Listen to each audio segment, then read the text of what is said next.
भारत से 2938 किलोमीटर दूर म्यांमार में आर्मी रूल के खिलाफ विद्रोह तेज हो गया है। लंबे वक्त से सेना के शासन का एक गुट विरोध कर रहा है, जिसकी वजह से अब लग रहा है कि तख्ता पलट हो सकता है। और ऐसे में बौद्ध और ईसाइयों के आर्म्ड रेबल्स एक साथ लाने के लिए करेन नेशनल यूनियन यानी KNU को अब मुस्लिम कंपनी का साथ मिल गया है। और इसी तरह बौद्ध, ईसाई और मुस्लिम विद्रोही मिलकर सैन्य सरकार को हटाने की लड़ाई लड़ रहे हैं। तो ऐसे में अब सवाल ये आता है कि आखिर ये मुस्लिम कंपनी क्या है, कैसे बनी और इसका मोटिव यानी लक्ष्य क्या है। तो आइए बात करते हैं आज इसी मुद्दे पर। नमस्कार, मैं हूं आपके साथ दिव्यांश वर्मा और आप देख रहे हैं वन इंडिया हिंदी।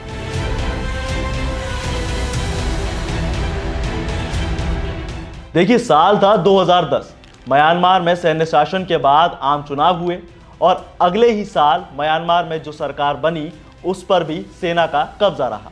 इसके बाद 2015 में फिर चुनाव हुए और इस चुनाव में आंग सांग सू की पार्टी ने चुनावों में जीत दर्ज की। इसके बाद बनी सरकार और सेना का इम्पैक्ट कम होने लगा और 2020 में एक बार फिर से आंग सांग सू की सरकार बनी तो सेना को चिंता होने लगी कि कहीं उसका राज पूरी तरह से खत्म ना हो जाए। और तभी 1 फरवरी 2021 को जनरल हायंग ने तख्तापलट कर दिया। हालांकि सैन्य सरकार तो बन गई, पर तभी से उसे विद्रोही गुटों के द्वारा काफी विरोध का सामना करना पड़ा था। और मैं आपको बता दूं कि 2015 में मिलिट्री के साथ सेना का सीज फायर भी खत्म हो गया और बरसों पुराने सेना के साथ संघर्ष को ABMLA को ऑफिशियल तौर पर तीसरी कंपनी के रूप में जाना जाने लगा, जिसे आमतौर पर मुस्लिम कंपनी कहा जाता है। अब ये तो बात हुई मुस्लिम कंपनी की, अब बात करते हैं तीसरी कंपनी की।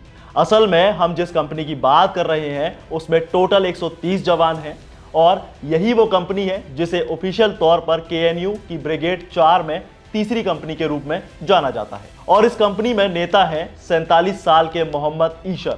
मुस्लिम कंपनी भी देश के हजारों लाखों विद्रोहियों की तरह म्यांमार से सेना की सत्ता को उखाड़ फेंकने में लगी हुई है।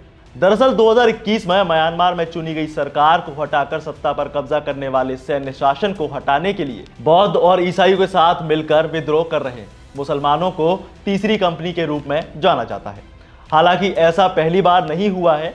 इससे पहले भी 1962 से 2011 तक वहां मिलिट्री जनता की तानाशाही सरकार थी। ये वो वक्त था जब सैन्य शासन ने अत्याचारों की हद पार कर दी थी। 1983 में बर्मा के मोलमाइन इलाके में मुस्लिमों के खिलाफ दंगों के बाद बड़ी संख्या में मुसलमान भागकर सैन्य शासन के खिलाफ विद्रोह करते हुए लोकतंत्र की स्थापना में जुड़े हुए संगठन यानी KNU के अधिकार वाले इलाके में चले गए और वहां इन मुस्लिम शरणार्थियों के एक छोटे से ग्रुप ने काफतुली मुस्लिम लिबरेशन फ्रंट यानी KMLF का गठन किया था। और उसी दौरान KMLF ने 200 फाइटर्स को ट्रेन भी किया था।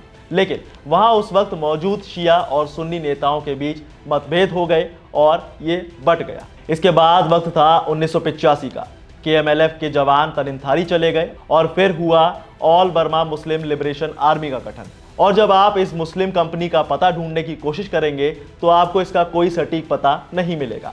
हाँ, लेकिन अल जजीरा की वेबसाइट दावा करती है कि इस कंपनी का हेड ऑफिस तनिनथारी में है, जो जंगल के बीच में पहाड़ों से ढका हुआ है। यही नहीं, इस कंपनी के सैनिकों के पास एक बैग होता है जिसमें स्टार और एक अर्धचंद्र का बैज होता है, क्योंकि इसे उन सैनिकों से जुड़े रहने का प्रतीक माना जाता है। और अब मैं आपको यह भी बता दूं कि इस कंपनी का मेन मोटिव क्या है। अब वो बात अलग है कि सेना और पहले के विद्रोही ग्रुप म्यांमार के मुसलमानों को दूसरे ढंग से दिखाते थे, लेकिन इनका मोटिव भी देश के सैन्य शासन को जड़ से उखाड़ फेंकने का है। हालांकि यहाँ सेना का अत्याचार हर समुदाय पर है और इसीलिए आज बौद्ध, ईसाई और मुसलमान मिलकर सेना के शासन के खिलाफ संघर्ष कर रहे हैं। अब देखने वाली बात यह होगी कि ऐसा कब तक चलेगा। बाकी आपकी इस कंपनी के बारे में क्या राय है, कमेंट में जरूर बताएं। साथ ही वीडियो को लाइक शेयर जरूर करें और ऐसी तमाम जानकारी के लिए सब्सक्राइब करें वन इंडिया हिंदी।